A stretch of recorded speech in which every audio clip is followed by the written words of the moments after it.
Entrenatzaileak, estadistikak hortxe dituzue. Real Unionek 10 jauzik eta egin ditu 4 joan dira atera. Horietan behintzat erantzun ona eman du seguratezainak, 4 egin ditu kaudalek bat atera. 9 falta egin dituzte txekoek, 12 kaudalek. Txartel hori bana, kornerretan ere berdintuta daude. 5, Real Unionek beste 5 kaudalek. 3 aldiz jokoz kanpo Real Union. 3 horietatik 2 behintzat.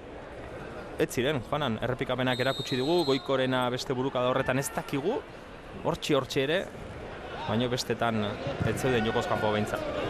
Eta hasi da biatia, 45 minutu ditu Miguel Solaren taldeak partida hau irabazteko, 11 jardunaldi geratzen dira fase erregularra edo liga hau bukatzeko, eta hemendik aurrera ezin du hutsik egin, gaur ez irabazteak, bagian playoffetatik kanpo geratzea suposatuko du, seguraski. Sanse berdintzen ari da, baina ez da Sanse bakarrik, 42 punturekin Logroñez, Valencia, Osasuna bera ere gertu dago. Partidak irabazten hasi behar du Real Unionek. Garaipenak importantea dira, oso importanteago garrantzitsuak. Irutzeka horrez palima dira bazten, normalen ez da laugarrengo postuan geldituko. Irutzeko horratzean datostenak abasiko dutela eta horrea pasatuko dira. Da hori bai benetan psikologiko kita mini ingo lukela. Horrea kita zalantzak gehiago sortuko luke eta iruditzen zaite garrantzitsua da gaur partidua irabaztea. Eta konfiantza hori hartzea. Falta Matadorrek du, Real Unionek urrundu. Eta gaurkoa, 28. jardunaldia da. Guztira, 18 daude, beraz 10 geratuko dira jardunaldia bukatzen denean. 10 jardunaldi, laurdena geratuko da, zertxo bai gehiago, baina hortxe, beraz gauzak dagoeneko sailkapenari dukionez eta serio jarriko dira. Eta denbora gutxiago geratuko da. Serio ipinita daude, iruditzei serio ipinita dagoela sailkapena. Horre oso urruti gontziran taldeak gerturatzen nahi dira. Horrek esan nahi du, poliki asko kostatzen zaiola inguru horietara iristea, eta oin normalean ez dute utzik egingo. Horre Logroñez hor behetik handaton taldea, kostzaio plaiako posto horietara iristea, zergatik bekera daukanean utzik egin du. Valencia dago, eta bat ez azkeneko garaipenaren Gasteizen lortutako garaipenarekin ikusten da aurrera pausa handi bat eman duela, taldeak konfiantza asko hartuko duela, pero filialak daude ez, Sanse hor dago baita ere, ikusiko dugu gaur ze gertatzen da, baina bueno, Sansena ez da garrantzitsua, beraiek horri ez diotelako begiratuko, hori zeharka begiratuko diote, beraien helburua beste badelako, ez? Baina, Real Unionek ez irabazita gaur atzera pausa handi bat egingo luke, Baina filialak ere, Joanan, filialak aipatuta, batzutan bigarren mailan eta esaten da filialak ez dira kontutan hartu behar, naiz eta aurretik geratu, ez dira lako sartuko igoera lehia horretan, kasu honetan bai.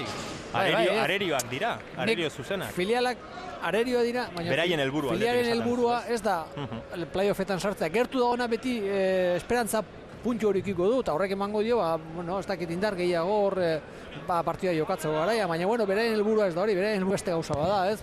Lehenengo taldeara iristea eta ikusten dut hori dela, ez? Baina Real Unionentzat eta esan nahi dut beste edozein arerio bezalakoak direla bai Sanse, bai Osasuna promesas, playoffean sartzeko, igoera lortzeko, eta bar. Ikusi genuen, Osasunak hemen berdin du intena.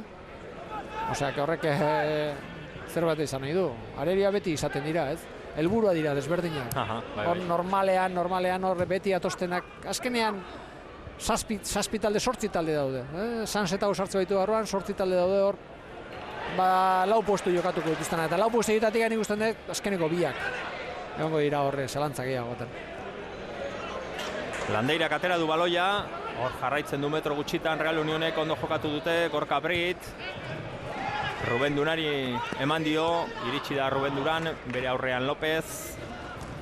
Lurrera joan da, baloiarekin jarraitzen du Ruben Duranek. Area barruan Gorka Brit.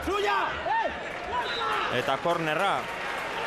Zenbat, ez dakit rulet edo deitu. Ez dakit. Baten Zidanek egiten zuenean horrela. Deitu nahi ezun bezala. Baina zenbat kostatu zaien jokaldi ateratzea. Bai.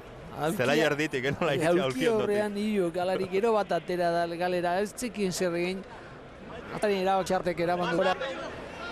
Ruben Duranek aterako du kornerra, aukera Real Unionentzat, motzean, Goikorekin jokatu du, berriz ere Ruben Duran. Erdirak eta bigarren zutoinera, segura atezainak urrundu, Javi Alamo, zer egiten duen, atzera egin behar izan du, atzerago jarraitzen du, Gabarainekin jokatu ondo, Alamoren erdirak eta atezainaren eskuetara. Ekaldi hona. Oso buru dute, baldiko oso ondo egin dute, diraketari egona da. Gertatzen dena atzelari bere lana ondo bete dute, asko atera dira, eta horrek behartu du reunione atera, eta ez dio demorarik emenan gero remate iristeko, baina jokaldia oso ondo eginda zegoen. Alboko sakea. Esan behar, datorren larun batean Ipuruan izango garela.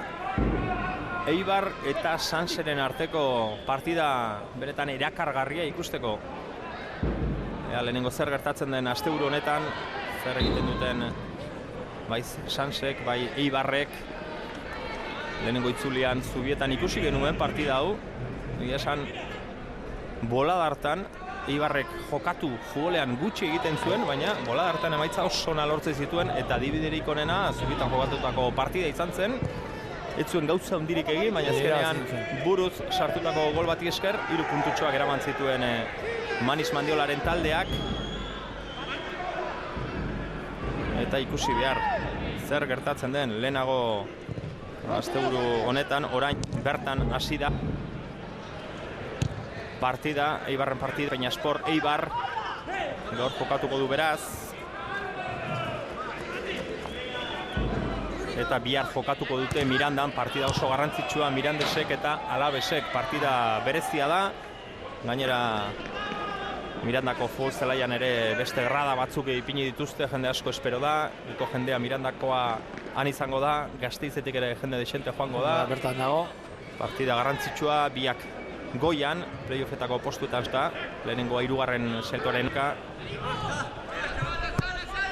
Ja, ba, Alabesek emaitza ona lortzen duen, ez galtzea litzateke txarra izango Mirandan. Ja, ez partida erreza izango, partida gogorra izango da, giroa sekulakoa.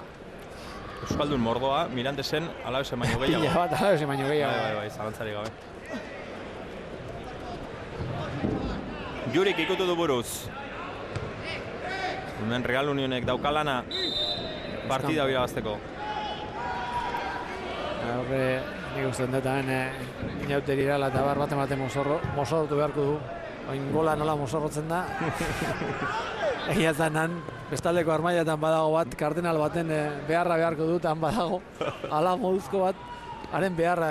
Mozorro batzuk ikusten dira, gutxi baina. Gure aurrean kardenala dago, ez dakit, arek... Ez dut ikusten kardenali baina. Han aurrean dago, marrasenaren gainean, eta haren bedinkapena ozeazu beharko du, Real Unionek.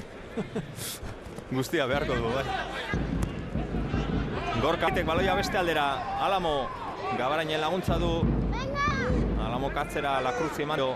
Lakruzek gora, zuzenean Saavedrari, honek kanpora bota du alboko sakea. Real Unionek aterako du, Gabarain. Alamo, Gabarain berriro. Joan egintzaio. Marra gainditu duela baloia, horixe esan du Marrazainak. Alboko sake orain kaudalentzat.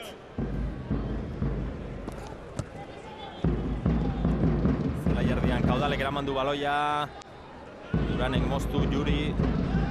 Landeira, baloi txarra, baloi arriskutsua. Ea zer egiten duen kaudale kontuz. Gaizki pasean eskerrak. Juri atera da baloiarekin. Goikotxeari emanez. Ondo berresatu du Espolitak. Saavedra.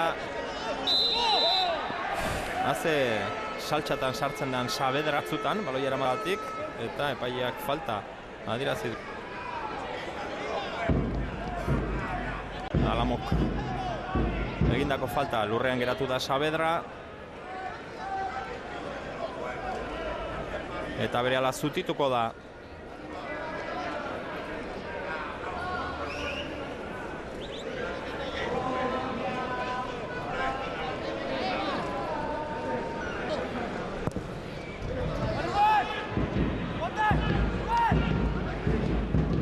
Horda López, kornera. Ladero iritsi da baloi hori kornerera botatzeko. Eta orain Matadorrek erako du eskubialdetik. Partida nola dagoen ikusita, jokaldi hauek oso garrantzitsua dira.